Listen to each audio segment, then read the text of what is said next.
Good evening students. हम लोग अपना केमिस्ट्री वाला क्लास कंटिन्यू करते हैं। आज इसको हम ख़त्म करके बायो स्टार्ट करने वाले हैं। लेट्स सी कितना हो पाता है। तो हमने लास्ट क्लास में पॉलीमर्स मतलब जो हमारे डेली यूज़ में चीज़ें आती हैं उसके बारे में पढ़ा था, उसी को कंटिन्यू करते हैं। हमने बैटरीज पढ़ ली थी, कोरोजन पढ़ लिया था, एंड देन अब आगे हम पढ़ेंगे मैटर एंड इट्स नेचर। ठीक है, आपको पता है कि जो भी मैटर होता है वो तीन स्टेट्स में रहता है, सॉलिड, लिक्विड एंड गैस। तो इन सब की प्रॉपर्टीज़ आपको पता होगी। सॉलिड वेरी हार्ड, उसमें जो दो मॉलिक्यूल्स के बीच में अट्रैक्टिव फोर्सेस होते हैं वो बहुत ज़्यादा होते हैं, सो दैट मॉलिक्यूल्स अपनी जगह से हिल नहीं पाते हैं और उनके बीच में कोई स्पेस नहीं होता है। दैट इज़ वाई वो अगर हम उनको कंप्रेस करना चाहें तो कंप्रेस नहीं हो पाते। ठीक है, solids can not be compressed. Similarly जो लिक्विड्स होते हैं उनके पार्टिकल्स में थोड़ा सा गैप होता है तो वो कंप्रेस हो सकते हैं, और गैस पार्टिकल्स तो बहुत दूर दूर होते हैं तो they can be easily compressed. Then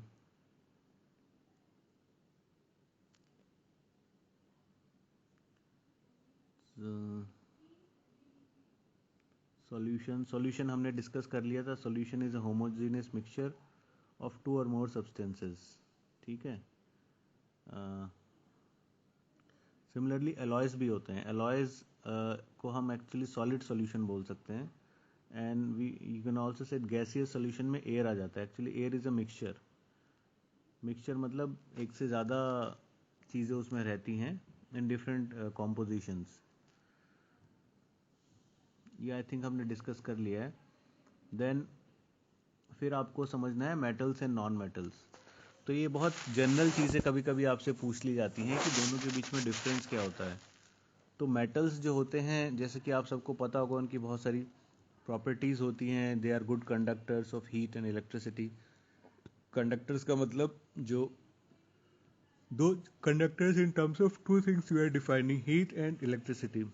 electricity मतलब जो करंट को फ्लो होने देते हैं, एंड हीट मतलब जो हीट को फ्लो होने देते हैं।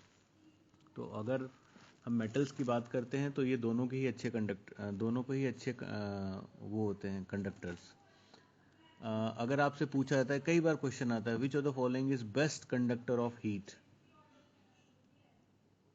है ना, हीट या इलेक्ट्रिसिटी, दोनों के लिए silver is the best conductor. तो ऑप्शन में सिल्वर होता है। सिल्वर को हम मानते हैं, silver is the best conductor of heat and electricity. Then ऐसे ही जनरली क्या होता है, मेटल्स बहुत हार्ड होते हैं।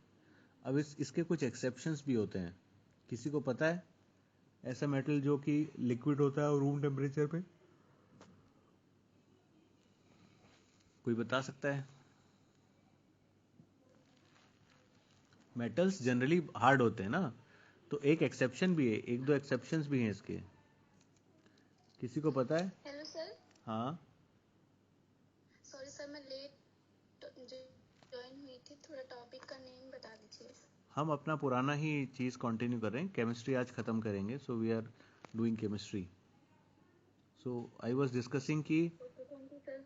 मेटल्स जो होते हैं they are very hard, but इसका एक एक्सेप्शन भी होता है। किसी को पता है विच metal is liquid at room temperature? Hello sir, मैं माय सेल्फ सनी। हाँ, बोलो हेलो सर। सनी, बोलो। सर आई थिंक सर जो थर्मामीटर के अंदर मेटल होता है, शायद वो लिक्विड होता है सर। बिल्कुल, उसको मर्करी बोलते हैं। तो mercury is the metal which is liquid at room temperature. अब generally metals are hard, but कुछ मेटल्स जो होते हैं वो सॉफ्ट भी होते हैं, जिसको हम इजीली नाइफ से कट कर सकते हैं। तो वो, अगर आपको पता है, पीरियोडिक टेबल को हमने डिवाइड कर रखा है बहुत सारे ग्रुप्स में, 18 ग्रुप्स में डिवाइड कर रखा है। तो फर्स्ट जो ग्रुप होता है, जिसको हम एल्कली मेटल्स बोलते हैं, वो बहुत ही सॉफ्ट होते हैं। तो उसमें पोटेशियम, सोडियम को हम कट कर सकते हैं ईजिली बाय नाइफ, चाकू से काट सकते हैं। तो they are very soft metals. They are also very reactive metals, बहुत ज़्यादा रिएक्टिव होते हैं। तो हमने डिस्कस किया था, that is why we keep them in kerosene. अगर आप उसको ओपन में रखेंगे तो इतने ज़्यादा रिएक्टिव होते हैं कि जो एटमॉस्फेयर में वाटर होता है उसके साथ रिएक्शन करके they catch fire, that is why they are kept in kerosene. Then also metals are malleable and ductile. Malleable का मतलब होता है हम उसको पीट पीट के थिन शीट्स में बना सकते हैं, मतलब उसको बीट करते रहें तो वो पतली होती रहती है, इसको बोलते हैं मेलिएबिलिटी।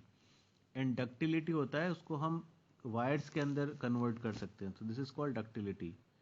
तो अगर आपसे पूछें विच metal is most malleable and which is most ductile, तो हम गोल्ड को मानते हैं दैट इज मोस्ट मेलिएबल, उसको बहुत आप बीट कर करके पतला कर सकते हैं, टूटेगा नहीं वो। एंड देन किस मेटल को हम मोस्ट डक्टाइल मानते हैं, मतलब किससे हमारा कौन सा सबसे अच्छा मेटल होता है जिससे वायर बन सकते हैं, तो वो एक्चुअली सिल्वर होता है। बट हम सिल्वर का वायर जनरली बनाते नहीं बिकॉज इट्स कॉस्टली ना, अगर आप सिल्वर की वायर बना दोगे तो लोग उसको चोरी करके लेके जा सकते हैं, है ना, तो दैट इज वाई उसको कम ही यूज करते हैं। बट अगर आपसे क्वेश्चन में पूछेंगे which metal is most malleable and ductile, तो gold is most malleable and silver is most ductile. Silver is also, अभी हमने डिस्कस किया था, best conductor of heat and electricity. तो अभी मैंने बोला था कि मरकरी जो है वो रूम टेम्परेचर पे लिक्विड रहता है। सिमिलरली उसके अलावा दो और मेटल हैं, सीजियम और गैलियम, ये भी लिक्विड होते हैं, इनका भी मेल्टिंग पॉइंट कम होता है रूम टेम्परेचर पे, तो दे कैन ईजिली मतलब लिक्विड नेचर में स्टेट में रहते हैं। देन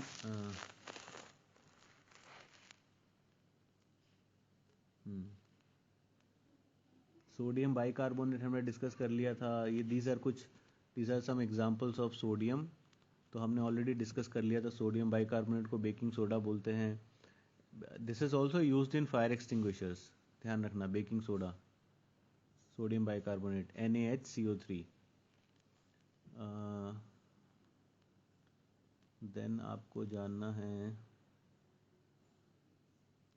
एक सोडियम का एक कंपाउंड होता है जिसको बोलते हैं सोडियम थायोसल्फेट, इसका और एक नाम है मार्केट नेम जिसको बोलते हैं हाइपो, HYPO। ये एक्चुअली फोटोग्राफी में बहुत ज़्यादा यूज़ होता है, तो आपसे पूछ सकते हैं विच of the following is use in photography, तो उसका ऑप्शन है, आंसर होगा हाइपो। फिर एक होता है पोटेशियम सुपर ऑक्साइड, KO2। ये KO2 एक्चुअली बहुत इंटरेस्टिंग कंपाउंड है, दिस इज़ वेरी अनस्टेबल, तो जैसे ये ब्रेक होता है ये ऑक्सीजन रिलीज कर देता है, तो इसको हम जब स्पेस में रॉकेट वगैरह लॉन्च करते हैं तो उसके अंदर ना इसको यूज़ करते हैं पोटेशियम सुपर ऑक्साइड को, बिकॉज ऑक्सीजन की कमी होती है, तो पोटेशियम सुपर ऑक्साइड को हम रखते हैं। Even also this is used in submarines in breathing mask, क्योंकि ये क्या करता है, ऑक्सीजन रिमूव कर देता है। तो आपसे कई बार पूछा जाता है, मतलब मोस्टली ये नीट वगैरह में पूछते हैं, बट क्योंकि इंपॉर्टेंट क्वेश्चन है तो पूछ सकते हैं कि which of the following oxide is used in submarines और स्पेस के अंदर, तो इसको हम लेते हैं पोटेशियम सुपर ऑक्साइड। ये बहुत जल्दी से डिसोसिएट होकर ऑक्सीजन रिलीज करता है। फिर ऐसे बहुत सारे इंपॉर्टेंट कंपाउंड्स हैं, बट हम ज़्यादा नहीं करेंगे। फिर एक होता है pearl ash, pearl ash is potassium carbonate, ध्यान रखना, बस डायरेक्टली पूछ सकते हैं आपसे। और अच्छा, आपने देखा होगा कभी कभी जब सर्दियों में क्या होता है कि नॉर्थ इंडिया में तो नहीं होता, ऊपर की तरफ जाते हैं कश्मीर वगैरह में, लेह लद्दाख में, तो रोड्स में ना बर्फ़ जम जाती है, तो बर्फ़ को कैसे हटाया जाता है, तो एक तो तरीका ये है कि आप बड़ी बड़ी क्रेन्स लाओ और उससे रिमूव कर दो। दूसरा और एक तरीका है कि हम उस पर नमक डाल देते हैं, नमक डालने से क्या होता है कि वो मेल्ट हो जाता है। और एक चीज़ हम कर सकते हैं, कैल्शियम क्लोराइड या मैग्नीशियम क्लोराइड भी यूज़ कर सकते हैं। तो आपको ये पूछ सकते हैं कि आइस को हटाने के लिए आप तो या तो सॉल्ट डाल सकते हैं, नॉर्मल सॉल्ट, या फिर कैल्शियम क्लोराइड या मैग्नीशियम क्लोराइड। ठीक है, ये हमने बात करी है फर्स्ट ग्रुप एलिमेंट की, जिसको हम बोलते हैं एल्कली मेटल्स, जिसमें आते हैं lithium, sodium, potassium, rubidium, caesium. अब हम बात करें सेकंड ग्रुप की, जिसमें होते हैं एल्कलाइन अर्थ मेटल्स, जिसमें होते हैं beryllium, magnesium, calcium, strontium, barium, radium. तो इनको बोलते हैं एल्कलाइन अर्थ मेटल। एल्कलाइन का मतलब ये बेसिक नेचर के होते हैं, अब इसमें एक हमने ऑलरेडी बात करी थी मैग्नीशियम हाइड्रोक्साइड, जिसको हमने बात किया था, that is an antacid, milk of magnesia. This is use to treat acidity. फिर मैंने और एक बात बताई थी, quick lime and slaked lime. Quick lime होता है जिसको बोलते हैं जला चूना और बुझा चूना। तो जो क्विक लाइम होता है वो दैट इज कैल्शियम ऑक्साइड। और ये जनरली कहाँ पे यूज़ होता है? ग्लास इंडस्ट्री में, कैल्शियम क्लोराइड सीमेंट बनाने में, ब्लीचिंग पाउडर बनाने में, एक्सट्रैक्शन ऑफ आयरन में, बहुत सारी जगह इसका यूज़ होता है। तो आपसे सिर्फ इतना ही पूछेंगे what is the formula of quick lime, तो इट इज़ कैल्शियम ऑक्साइड। अब इसमें जैसे ही हम पानी डाल देंगे तो ये कैल्शियम हाइड्रोक्साइड बन जाएगा, तो इसको बोलते हैं बुझा चूना, और इंग्लिश में slaked lime, SLAKED, slaked lime. इसका काम क्या होता है? ये this is use for softening hard water. Hard water जो होता है ना, उसको सॉफ्ट करने में, उसमें से इम्प्योरिटीज़, बेसिकली हार्ड वाटर क्या होता है, इट इज़ आयंस की इम्प्योरिटी होती है, तो उसको रिमूव करने में काम आता है। फिर बहुत सारी मैन्युफैक्चरिंग इंडस्ट्री में काम आता है। फिर हमने ऑलरेडी डिस्कस किया था plaster of Paris. Plaster of Paris का कई बार आपसे फॉर्मूला पूछ लेते हैं, ठीक है। तो प्लास्टर ऑफ पेरिस जिससे बनता है वो होता है जिप्सम। जब जिप्सम को हीट करते हैं तो प्लास्टर ऑफ पेरिस बनता है। तो प्लास्टर ऑफ पेरिस जो कि वो जिसको हम जब हमारी हड्डियां टूट जाती हैं तो प्लास्टर लगाते हैं ना, हिंदी में बोलते हैं ना प्लास्टर, तो वो एक्चुअली इंग्लिश में उसको प्लास्टर ऑफ पेरिस बोलते हैं। तो इसका फॉर्मूला पूछ लिया जाता है, calcium sulphate dot half H2O, ठीक है। सर CaSO4 हाँ, कैल्शियम सल्फेट डॉट 1/2 H2O। 1/2 होता है, या हाँ आपने सही बोला, या 1.5 होता है? सर हाफ तो 1/2 होता है, 1/2 1.5 होता है सर। हाँ, तो क्या फॉर्मूला होता है? 1.5 होता है या 1/2 होता है? सर आई थिंक हाफ होता है। यस, कैल्शियम सल्फेट हेमीहाइड्रेट बोलते हैं इसको, मतलब आधा मोल पानी का, तो हाफ H2O। तो ध्यान रखना, जब आप कैल्शियम सल्फेट, जिसको जिप्सम बोलते हैं, कैल्शियम सल्फेट जिप्सम का फॉर्मूला होता है 2H2O, उसमें से 1.5 मोल पानी निकल जाता है तो आधा ही मोल पानी बचता है। और कैसे निकलता है? हीट करने से। तो जब हम जिप्सम को हीट करते हैं तो प्लास्टर ऑफ पेरिस, जिसको POP भी बोलते हैं, वो बनता है। So formula is calcium sulphate dot half H2O। Plaster of Paris के बहुत सारे यूज़ होते हैं। एक्चुअली वाइट पाउडर होता है, बट जैसे इसको पानी में मिलाते हैं ये बहुत जल्दी हार्ड हो जाता है। इसको हम मूर्ति बनाने में, टॉय बनाने में, मेडिकल एप्लीकेशन में होता है, यूज़ होता है। ओके, फिर नेक्स्ट है, अब हम कुछ इम्पोर्टेंट और मेटल्स की बात करते हैं। एक उसमें एल्यूमिनियम है। अच्छा, अर्थ क्रस्ट में मोस्ट अबंडेंट मेटल कौन सा होता है, पता है किसी को? अर्थ क्रस्ट में सर अबंडेंट मीन्स जो बहुत ज़्यादा मात्रा में मिलता है।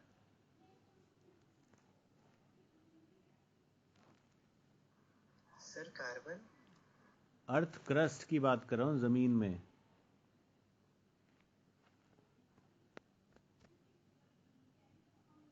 एक होता है एटमॉस्फेयर में, तो एटमॉस्फेयर में तो आपको पता है नाइट्रोजन, ऑक्सीजन। ज़मीन के अंदर कौन सा? देखो, दो सवाल पूछते हैं। एक तो इसमें आपसे पूछते हैं कि विच is the most abundant element. तो एलिमेंट में मेटल नॉन मेटल दोनों हो जाता है।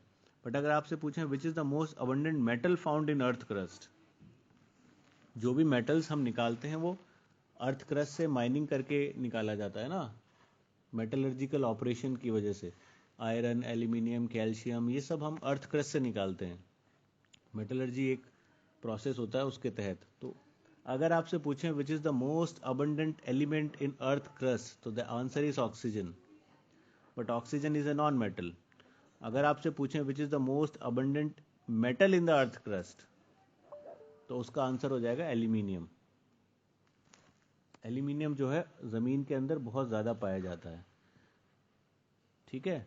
सबसे पहला है ऑक्सीजन, दूसरा सिलिकॉन, एंड थर्ड। अब ऑक्सीजन और silicon, oxygen is non metal, silicon is actually semiconductor, और एल्यूमिनियम इज ए मेटल। तो ध्यान रखना, aluminium is the most abundant metal. और अगर आपसे ओवरऑल पूछें कि एलिमेंट कौन सा सबसे ज़्यादा है तो वो ऑक्सीजन होगा। हम ज़मीन के सरफेस की बात कर रहे हैं, अर्थ क्रस्ट की। फिर एल्यूमिनियम का बहुत ज़्यादा यूज़ होता है। Aluminium is very light in weight, तो इसको बहुत ज़्यादा हम एरोप्लेन्स वगैरह में के पार्ट्स बनाने में यूज़ करते हैं। It is also use in fire works, it is also use in flash light, thermite welding, welding के अंदर बहुत ज़्यादा यूज़ होता है इसका।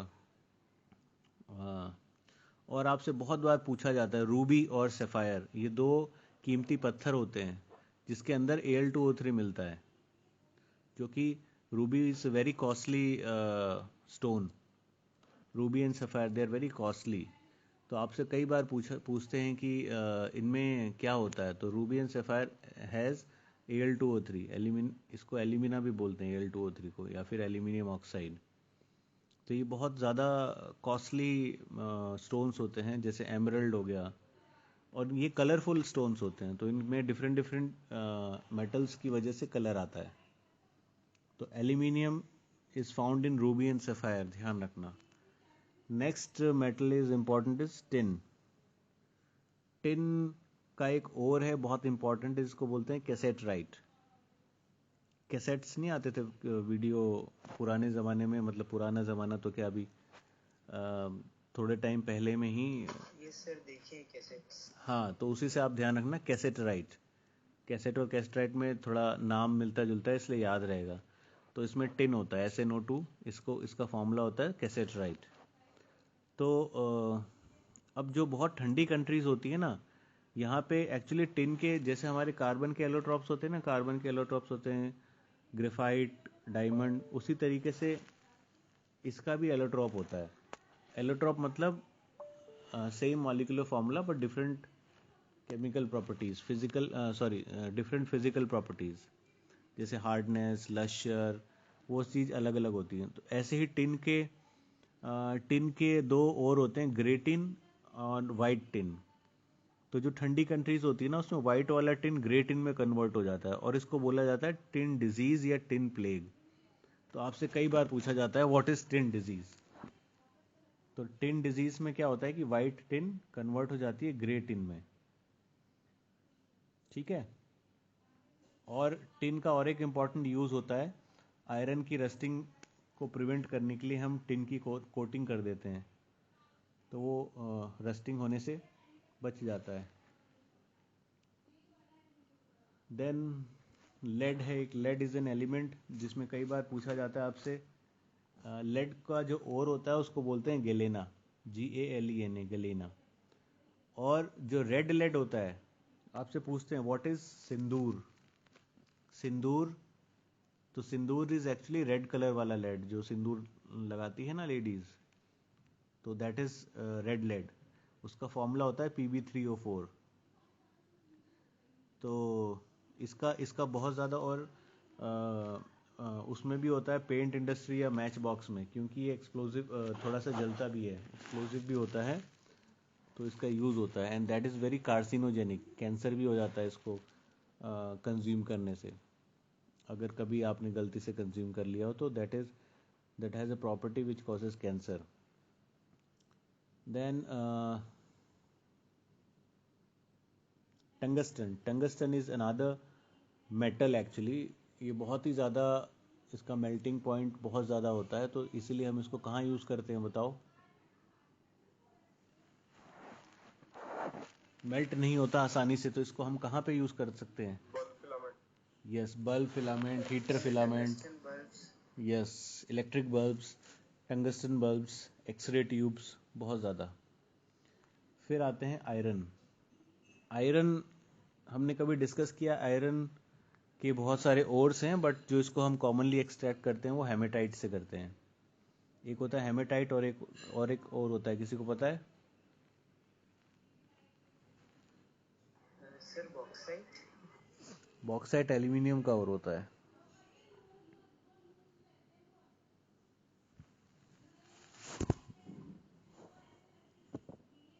नहीं पता, मैग्नेटाइट। आयरन के दो बहुत ही कॉमन ओर है, हेमेटाइट और मैग्नेटाइट। हेमेटाइट का फॉर्मूला होता है Fe2O3, मैग्नेटाइट का फॉर्मूला होता है Fe3O4।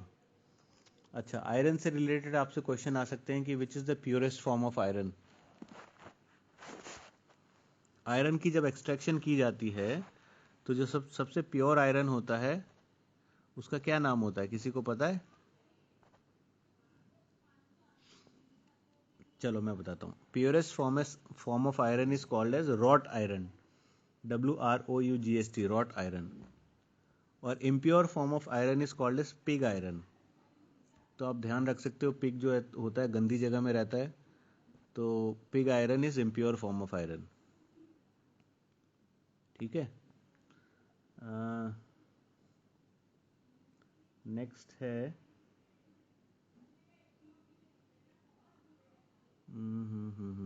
तो दैट इज वाई जो प्योर फॉर्म ऑफ आयरन होता है ना, जिसको हम रॉट आयरन बोलते हैं, ये बहुत ही सॉफ्ट होता है। इसको हम कभी भी बिल्डिंग मटेरियल्स में यूज नहीं करते हैं, तो इसमें इम्प्योरिटी मिलाई जाती है जनरली कार्बन की, to make it strong.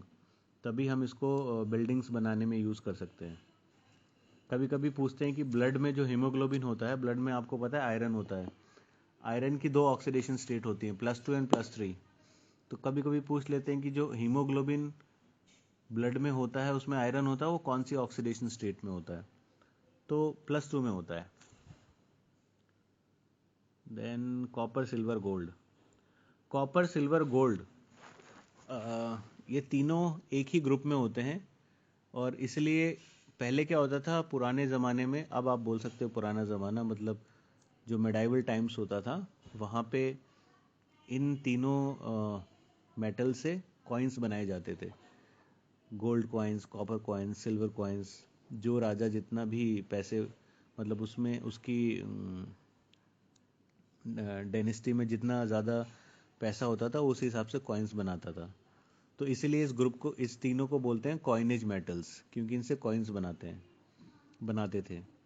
Silver का बहुत ज़्यादा यूज़ होता है अमलगम में, जो कि दांत के अंदर भरते हैं हम। अमलगम होता है actually it is a mixture of 2 metals, जिसमें से एक इज़ ऑलवेज मरकरी। तो मरकरी एंड सिल्वर का मिक्सचर होता है, जिसको हम टीथ फिलिंग के रूप में यूज़ करते हैं। और मिरर बनाने में भी बहुत ज़्यादा यूज़ होता है इसका। और कभी कभी आपसे पूछ लेते हैं विच of the following compound is used in photography. तो एक तो हमने बताया था हाइपो सोडियम का कंपाउंड था। सिल्वर ब्रोमाइड का भी बहुत ज़्यादा यूज़ होता है फोटोग्राफी में। और एक मेटल होता है, और एक कंपाउंड होता है AgNO3, इसको बोलते हैं लूनार कास्टिक। इससे क्या करते हैं, इंक और हेयर डाई बनता है। ठीक है। फिर एक कॉपर का मेटल होता है, कभी नाम सुना है blue vitriol? Sir hair dye और उसके अलावा क्या बोले आप? इंक मार्किंग इंक, जैसे ठप्पा लगाने के लिए इंक यूज करते हैं ना। हाँ। अच्छा, आपने किसी ने ब्लू विट्रॉल का नाम सुना है? ब्लू विट्रॉल, नीला थोथा बोलते हैं इसको, नीला थोथा। तो एक्चुअली ये कॉपर सल्फेट .5s2 होता है, 5 molecule water of crystallization and copper sulphate. तो इसका कलर नीला होता है, इसलिए इसको ब्लू विट्रॉल बोलते हैं। और एक बहुत बार पूछा जाने वाला क्वेश्चन है, व्हाट इज फूल्स गोल्ड, मूर्खों का सोना। सोना तो आपको पता है गोल्ड होता है, बट एक्चुअली एक उसके जैसा बहुत मिलता जुलता कंपाउंड होता है जिसका नाम दिया जाता है फूल्स गोल्ड। तो ये होता है कॉपर CuFeS2। कॉपर, आयरन और सल्फाइड का कंपाउंड होता है CuFeS2। तो this is called as fool's gold. उसके बाद हमारा एक एलिमेंट है जिंक। तो जिंक का बहुत ज़्यादा यूज़ होता है गैल्वेनाइजेशन प्रोसेस में। गैल्वेनाइजेशन कहाँ यूज़ करते हैं? To prevent rusting of iron. Iron के ऊपर इसकी कोटिंग कर देते हैं जिंक ज़्यादा रिएक्टिव होता है, तो वो जल्दी रिएक्शन करके खुद रिएक्शन कर लेता है इंस्टेड ऑफ आयरन, तो हम उसे प्रोटेक्ट कर सकते हैं। अच्छा, जिंक ऑक्साइड का कंपाउंड जो होता है उसको बोलते हैं फिलोसोफर्स वूल। तो कभी आपसे पूछे व्हाट इज फिलोसोफर्स वूल, तो that is zinc oxide, ZnO। ठीक है। अब जैसे मैं बात कर रहा था कि अर्थ क्रस्ट में मेटल्स मिलते हैं, तो मेटल्स रिएक्टिव फॉर्म में मिलते हैं, ऐसे आपको प्योर मेटल नहीं मिलेगा। तो 3 चीज़ें आपको समझनी है, मिनरल, ओर, गैंग। कोई तीनों में डिफरेंस बता सकता है? What is mineral, what is ore and what is gang?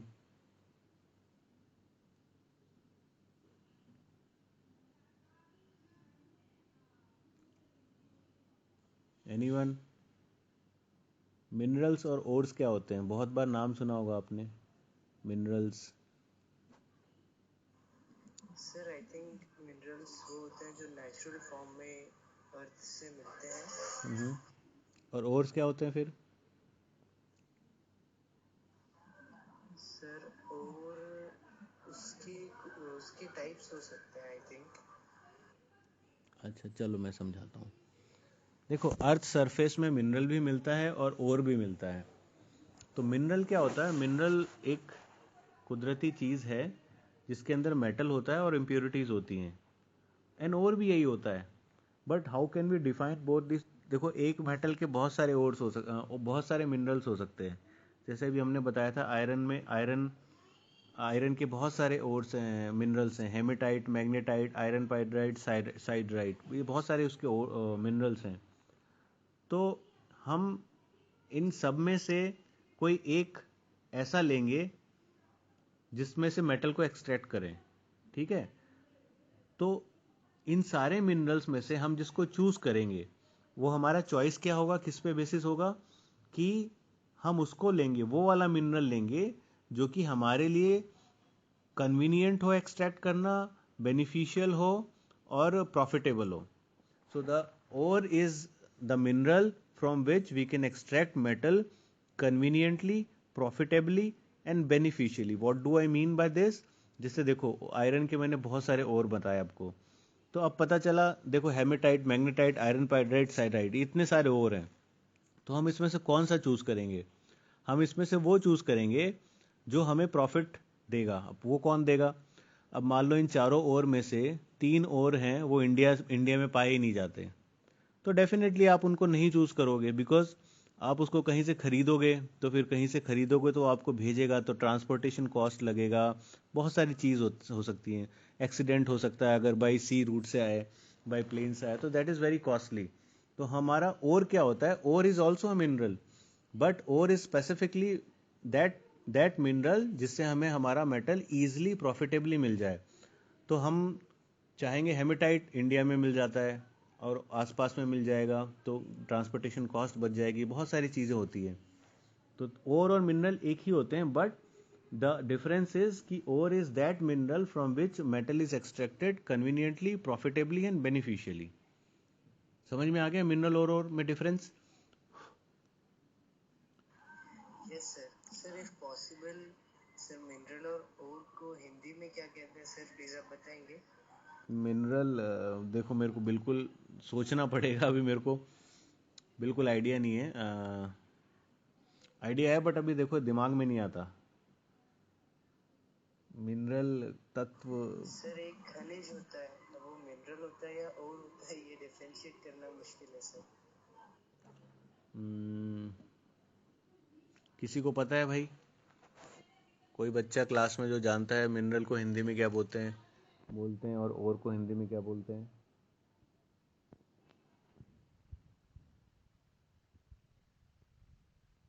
नहीं पता तो रुको मैं ही बताता हूँ फिर।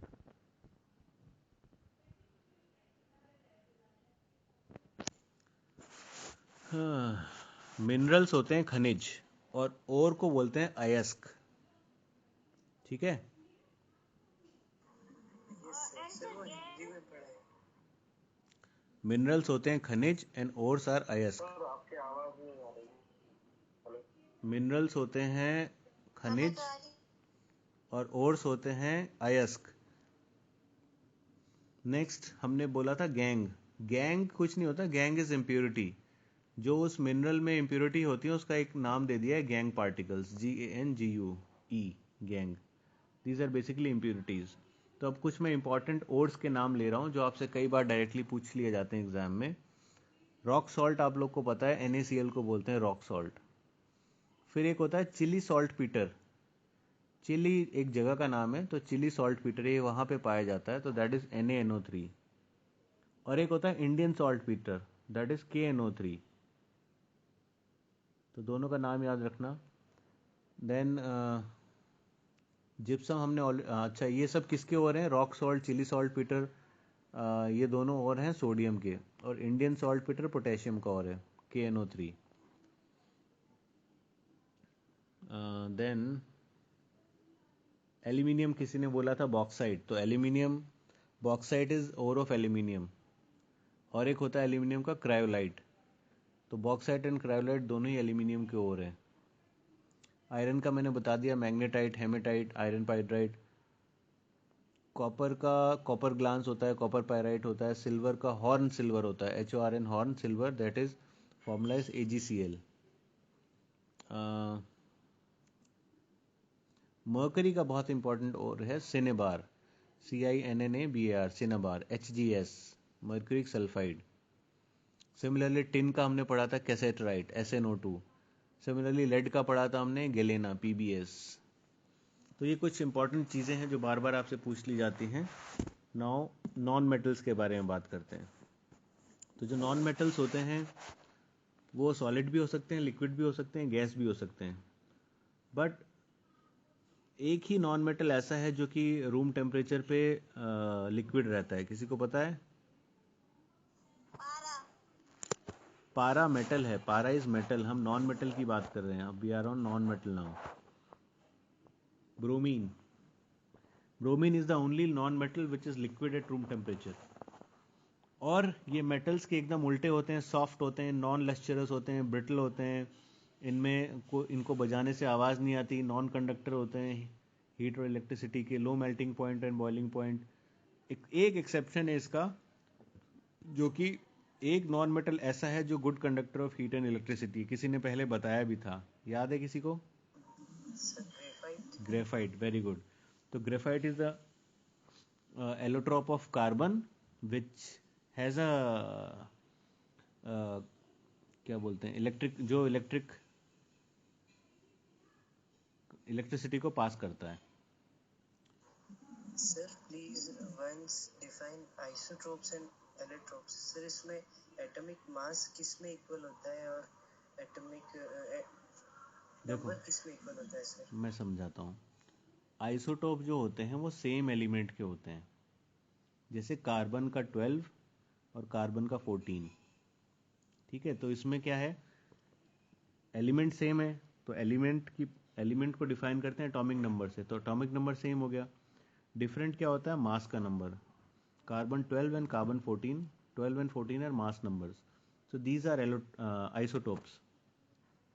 एलोट्रॉप्स होते हैं कार्बन और डायमंड, ग्रेफाइट एंड डायमंड। तो दोनों का फॉर्मूला C होता है, C6 दोनों ही C6 वाले हैं, C12 वाले हैं। ठीक है, बट एक को हम बोलते हैं ग्रेफाइट, दूसरे को हम बोलते हैं डायमंड, और एक कंपाउंड होता है फुलरीन। ये तीनों कहलाते हैं allotropes. So how are this allotropes differ from each other? तो एलोट्रॉप्स जो होते हैं ये फिजिकली एक दूसरे से अलग होते हैं। फिजिकल मतलब melting point, boiling point, hardness, refractive index, ये सारे फिजिकल चीज़ें जो हमने देखने से अपीयर होती हैं। केमिकल प्रॉपर्टीज इनकी सेम होती है। केमिकल प्रॉपर्टीज मतलब अगर आप इन तीनों को जला दोगे तो तीनों कौन, ग्रेफाइट, डायमंड एंड फुलरीन, जो तीसरा इसका एलोट्रॉप है कार्बन का, तो ये तीनों कार्बन डाइऑक्साइड बन जाएंगे, काले काले कार्बन डाइऑक्साइड। सो डिफरेंस क्या हुआ एलोट्रॉप्स में? Allotropes are the same, different allotropes have different physical properties but same chemical properties. जबकि आइसोटोप्स में क्या होते हैं, उनका एटॉमिक मास डिफरेंट होता है दो आइसोटोप्स का, जैसे कार्बन 12 एंड कार्बन 14। ठीक है, और जनरली उसमें से एक रेडियो एक्टिव भी हो सकता है, जैसे कार्बन 14 हमारा रेडियो एक्टिव है एंड कार्बन 12 इज नॉर्मल। ठीक है, तो आइसोटोप और एलोट्रॉप में डिफरेंस समझ में आया? Yes sir. Sir one more question. हाँ, सर आपने पूछा कौन सा नॉन मेटल है जो रूम टेम्परेचर पर लिक्विड हो जाता है। सर उसका आंसर रूमेन था, right? Bromine, BROMIN, bromine. Sir बाकी सारे नॉन मेटल्स क्या लिक्विड नहीं होते हैं या गैस हो जाते हैं? मोस्टली जो नॉन मेटल्स होते हैं वो गैस होते हैं, जैसे फ्लोरीन, क्लोरीन, ब्रोमीन। ब्रोमीन तो लिक्विड हो गया, fluorine, chlorine, oxygen, nitrogen, these are gases in nature. But on the other hand आप कुछ ऐसे भी कंपाउंड्स हैं जो कि सॉलिड भी होते हैं, जैसे आपका कार्बन हो गया। Carbon is a non metal but कोयला सॉलिड होता है, डायमंड सॉलिड होता है। ठीक है, तो ये तीनों फॉर्म में ही पाए जाते हैं। लिक्विड में सिर्फ एक ही है, ब्रोमीन। चलो फिर हमारे जो इनर्ट गैसेस हैं वो सारी गैस होती हैं, helium, neon, argon, krypton, xenon, ये सारी गैसेस हैं। तो नॉन मेटल्स में और कुछ अभी देखते हैं आएगा। तो फिर एलॉयज पढ़ते हैं। Alloys are homogeneous mixture of metals and metals भी हो सकते हैं, मेटल्स एंड नॉन मेटल्स भी हो सकते हैं, बट जनरली हम मेटल को एलॉय बोलते हैं। और उसको हम सेपरेट नहीं कर सकते by any physical method. Chemically हमें कुछ करना पड़ेगा, फिजिकली हम नहीं हटा सकते। वी कैन नॉट सेपरेट, जैसे हाथ से अलग अलग कर लिया तो नहीं हो पाते। तो एलॉयज क्यों बनाए जाते हैं? एलॉयज इसलिए बनाए जाते हैं कि ये प्योर मेटल से थोड़े से ज़्यादा इनकी प्रॉपर्टीज़ डिफर होती है। जैसे अगर आपका एक नॉर्मल मेटल का बॉइलिंग मेल्टिंग पॉइंट ज़्यादा है तो एलॉय का उससे भी ज़्यादा हो जाएगा। अगर एक नॉर्मल मेटल रस्ट कर रहा है तो एलॉय बना दोगे तो रस्ट नहीं करेगा। तो बहुत सारी अलग प्रॉपर्टीज़ होती हैं जिसके कारण एलॉयज का बहुत ज़्यादा यूज़ होता है। They are resistant to corrosion, और केमिकली रिएक्शन नहीं करते हैं, और मतलब ये स्ट्रांग होते हैं नॉर्मल एलिमेंट से, नॉर्मल मेटल से।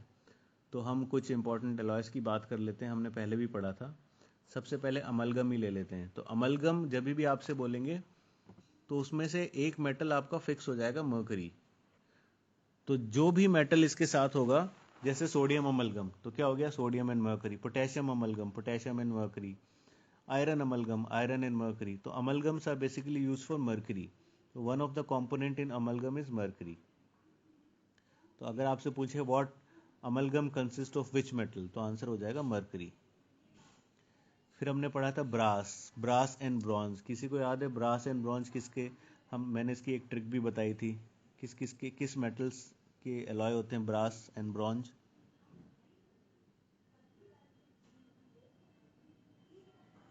सर ब्रॉन्ज तो टिन और कॉपर का होता है। Yes, bronze is tin and copper, and तो ब्रास हो जाएगा आपका कॉपर एंड जिंक। दोनों में कॉपर सेम होता है, कंफ्यूजन होती है दूसरे वाले मेटल्स में। तो मैंने बताया था। तो अगर आपको पता है कि एक जिंक और एक टिन होता है, तब तो फिर बस आपको ये नहीं पता चल पा रहा कि किस में टिन होगा किस में जिंक होगा। तो उसके लिए मैंने ट्रिक बताई थी कि ब्रॉन्ज में जेड आता है, जेड, तो उसमें जेड वाला कंपोनेंट नहीं होगा, मतलब जिंक नहीं होगा, तो टिन होगा उसमें। सिमिलरली ब्रास में एस आता है और टिन हमारा स्टार्ट होता है, टिन को आप टी से मत स्टार्ट करना, टिन का एक्चुअली दूसरा नाम होता है स्टेनम। तो टिन का नाम एस से स्टार्ट होता है, तो उसमें एस नहीं होगा, मतलब ब्रास में कॉपर जिंक होगा और ब्रॉन्ज में टिन होगा। तो ये आपसे कई बार पूछा जाने वाला मोस्ट कॉमन क्वेश्चन है। फिर हमने बात की थी steel.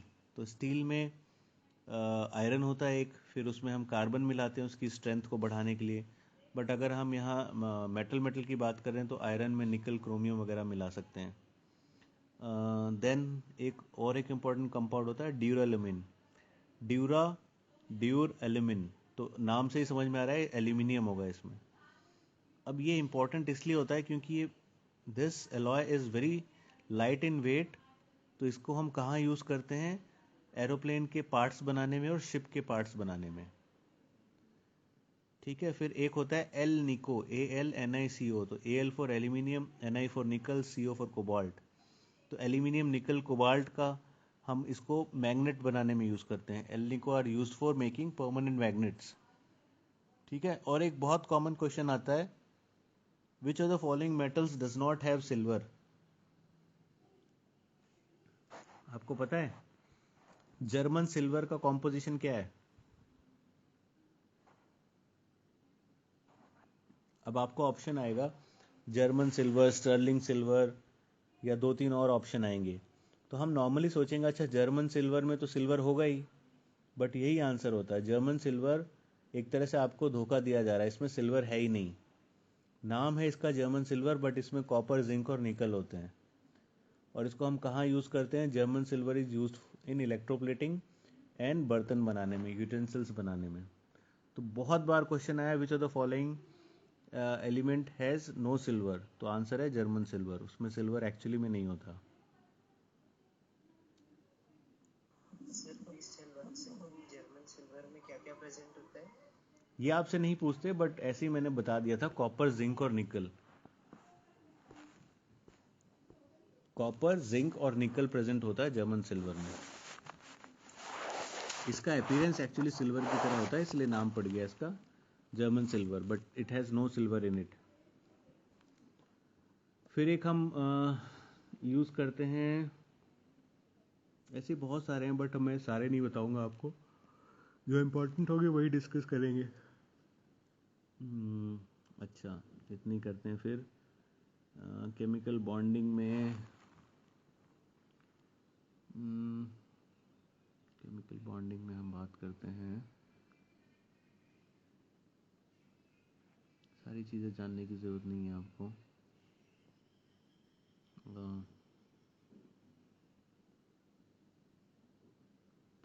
Bonding I don't think आपको पूछते हैं, ionic bond, covalent bond and dative bond, no need for, इतना डिटेल में नहीं आता आपको।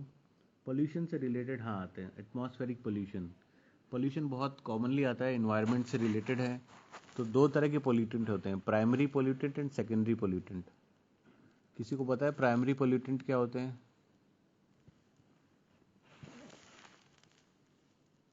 What are primary and secondary pollutant? What is the difference between primary and secondary pollutant? Anyone?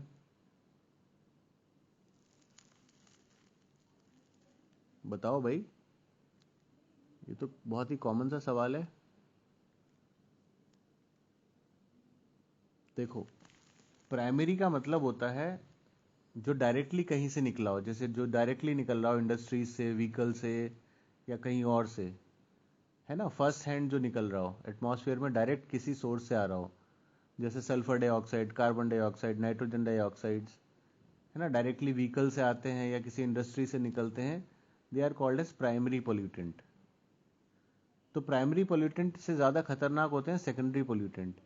ये क्या करते हैं, जब बहुत सारे पोल्यूटेंट्स एटमॉस्फेयर में रहते हैं तो ये आपस में एक दूसरे से रिएक्शन करके सेकेंडरी पोल्यूटेंट बना लेते हैं। तो secondary pollutant are form by the mixing of या रिएक्शन ऑफ प्राइमरी पोल्यूटेंट्स। तो ये बहुत ज़्यादा खतरनाक हो जाते हैं। तो इसमें एक बहुत इंपॉर्टेंट सेकेंडरी पोल्यूटेंट है PAN, PAN, peroxy acyl nitrate. ठीक है, तो ये आपसे पूछा जाता है, peroxy acyl nitrate, which of the followings are primary pollutant and secondary pollutant. और एक होता है इसमें स्मॉग, SMOG। तो जब ये स्मोक होती है ना, धुआं प्लस धुंध मिल जाती है, तो उसको स्मॉग बोलते हैं। तो this is also secondary pollutant. अब हम बात करते हैं हमारे एटमॉस्फेयर में मेजर कौन कौन से पोल्यूटेंट हैं, गैसियस पोल्यूटेंट हैं। तो पहला ले लेते हैं सल्फर डाइऑक्साइड।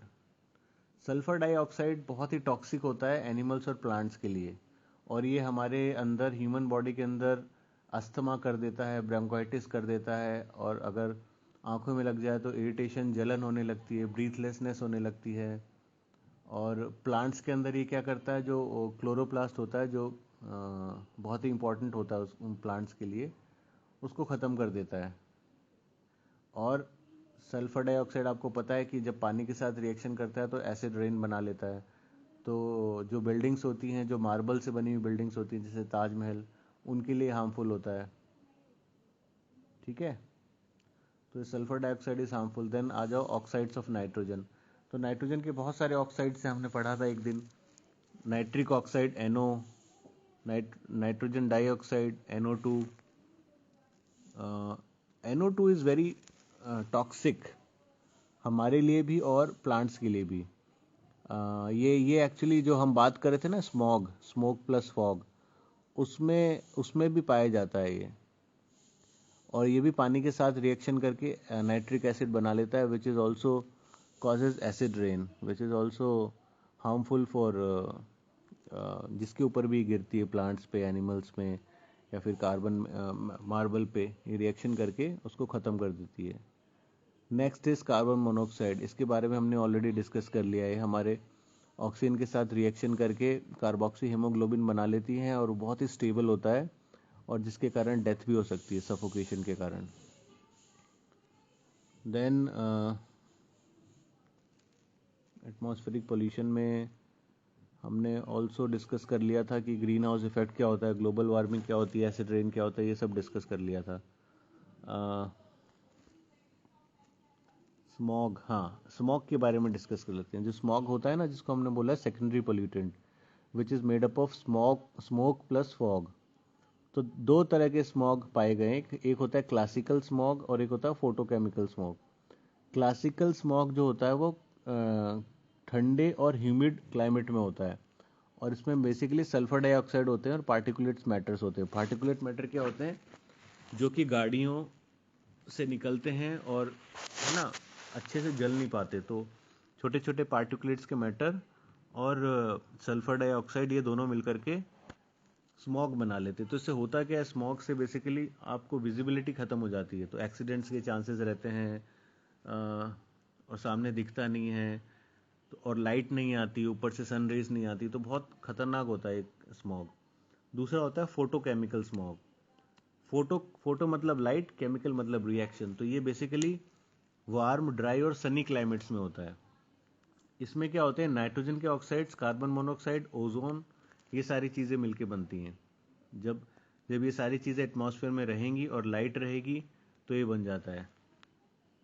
ठीक है, ये बहुत ज़्यादा टॉक्सिक होते हैं प्लांट्स के लिए और हमारे लिए भी।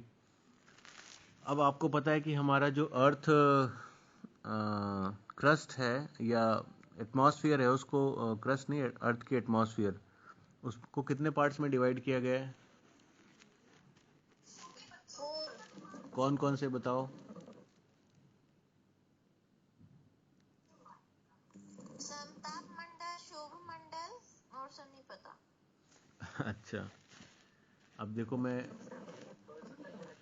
सेकेंड से सर सेकेंड से स्ट्रेटोस्फियर आता है सर। हाँ okay, first troposphere, then stratosphere, then mesosphere, then thermosphere, and शायद सर फिर एक्सोस्फियर भी होता है। चलो मैं बताता हूँ। सबसे पहले आता है ट्रोपोस्फेयर, फिर आता है स्ट्रेटोस्फेयर, फिर मीजोस्फेयर, फिर थर्मोस्फेयर, फिर एक्सोस्फेयर। तो आपको बस तीन याद रखने हैं, ट्रोपो, स्ट्रेटो और मीजो। थर्मो भी याद कर सकते हो, बट पहले सबसे नीचे जो होता है वो ट्रोपोस्फेयर होता है। तो ट्रोपोस्फेयर में क्या होता है? Sir oxygen. मतलब ट्रोपोस्फेयर में हमारे लिए मतलब क्या, बेसिकली जो भी चीज़ें, जैसे एरोप्लेन्स उड़ते हैं, हॉट एयर बलून उड़ता है ना, ये सारे जो पैसेंजर प्लेन्स होते हैं, ये सब ट्रोपोस्फेयर में ही पाए जाते हैं। ठीक है, तो ट्रोपोस्फेयर की हाइट जो होती है अप टू 0 to 12 किलोमीटर तक होती है रेंज। तो माउंटेन्स, हॉट एयर बलून, जो नॉर्मल प्लेन्स उड़ते हैं, वो इसी ट्रोपोस्फेयर में उड़ते हैं।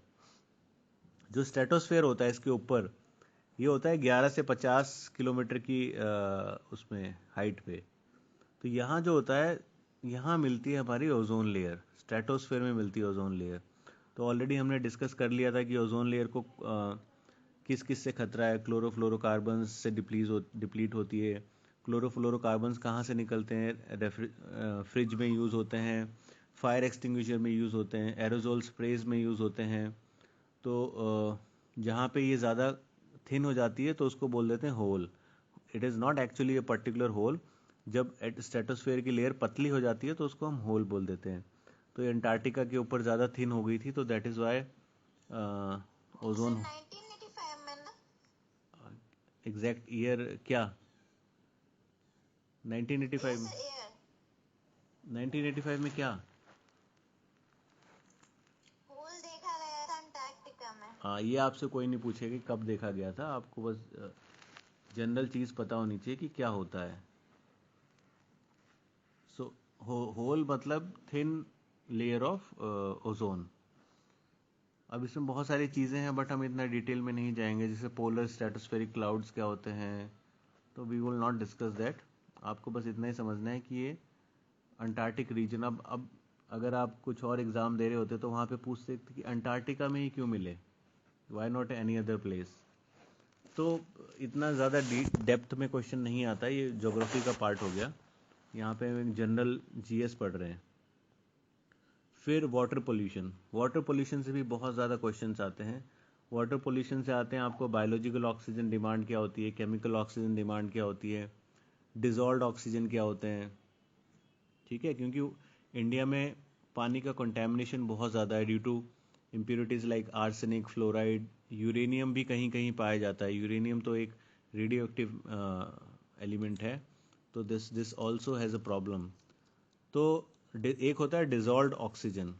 तो डिजॉल्व्ड ऑक्सीजन क्या होता है और हमारे लिए कितनी, मतलब पानी में कितना मात्रा में ऑक्सीजन डिजॉल्व होगा जो कि एक्वेटिक लाइफ के लिए हेल्दी होगा और हमारे लिए भी मतलब हम पीने योग्य होगा। तो वैसे तो नंबर नहीं पूछेंगे बिकॉज ये अगर आप कोई दूसरे तरीके का एग्ज़ाम देते एग्रीकल्चर वाला तो शायद पूछ लेते कि what is the optimum level of dissolved oxygen in water for healthy aquatic life, but आपसे नहीं पूछेंगे। आपसे जो पूछेंगे वो पूछेंगे what is biological oxygen demand. कोई बता सकता है बायोलॉजिकल ऑक्सीजन डिमांड और केमिकल ऑक्सीजन डिमांड क्या होती है?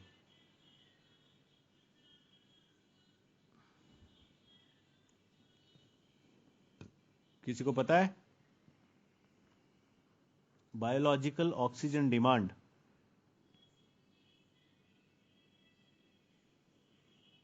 नहीं पता? देखो बायो मतलब होती है लाइफ। तो अब आपको इसमें समझना क्या है कि देखो पानी में इम्प्योरिटीज़ होती हैं, तो उन इम्प्योरिटीज़ को हम माइक्रोब्स जो कि लिविंग ऑर्गेनिजम्स होते हैं जैसे बैक्टीरिया, फंगस, वो डाल करके वो क्या करते हैं उस इम्प्योरिटीज़ को खा जाते हैं।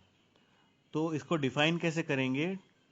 The total amount of oxygen required by microbes to decompose the organic matter present in 1 liter of sample is called as biological oxygen demand.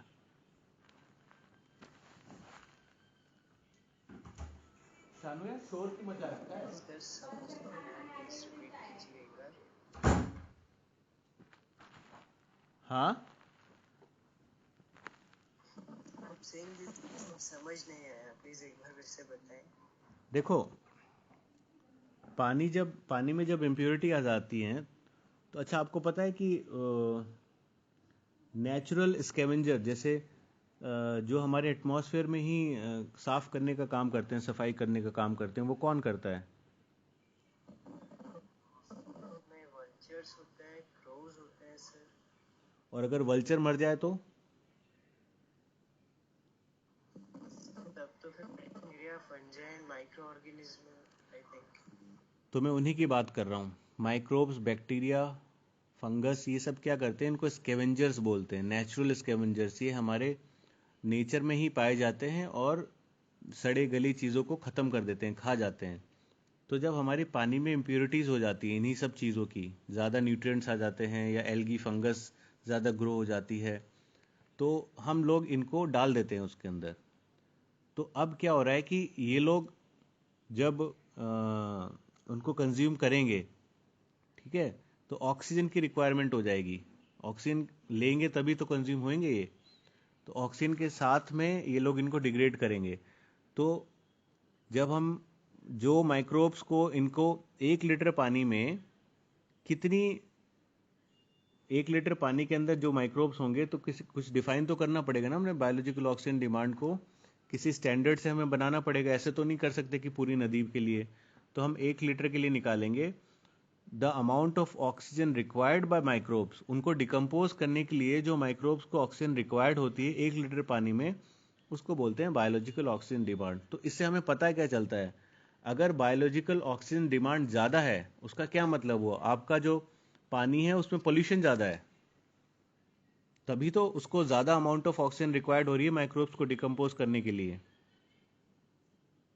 ठीक है, तो बायोलॉजिकल ऑक्सीजन डिमांड की वैल्यू अगर ज़्यादा आती है तो इसका मतलब ये होता है कि आपका पानी ज़्यादा पोल्यूटेंट है, उसमें ज़्यादा पोल्यूशन है। So microbes will require more amount of oxygen to decompose them. ठीक है, यस सर। हाँ। तो जनरली क्या होता है, जो साफ पानी होता है उसका बीओडी 5 ppm होता है, और जो बहुत ही ज़्यादा पोल्यूटेड होता है उसमें 17 ppm होता है। ppm होता है पार्ट्स पर मिलियन, मतलब 1 मिलियन में कितना पार्ट है उसका। तो जब आप 5 बोलते हो तो 5 पार्ट्स इन 1 मिलियन। तो जो बहुत ही छोटे क्वांटिटी को हम नापने के लिए ppm का यूज़ करते हैं। ठीक है, तो आज ऐसा करते हैं, आज इतना ही करते हैं। अब नेक्स्ट कल की क्लास में ये 2-3 पेज और बचे हैं, फिर हम बायो स्टार्ट कर देंगे। किसी को कोई डाउट हो तो अभी पूछ सकता है, नहीं तो फिर कल की क्लास में भी पूछ सकता है। अगर किसी को